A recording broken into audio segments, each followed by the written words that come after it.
આજે આપણે બનાવીશું રીંગણનું શાક. 4 પાવડા તેલ નાખીશું, થોડા મસાલા, આદુ મરચું, લસણની ચટણી, આ મસાલો છે, આ ગોળ છે, અને આ છે મીઠું, આ છે ટમેટાની પ્યુરી, અને આ છે રેગ્યુલર મસાલા.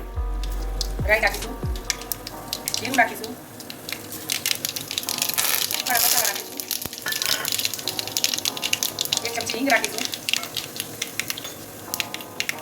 મેથીના દાણા નાખીશું, અડધી ચમચી હળદર નાખીશું, અને આદુ મરચું નાખીશું.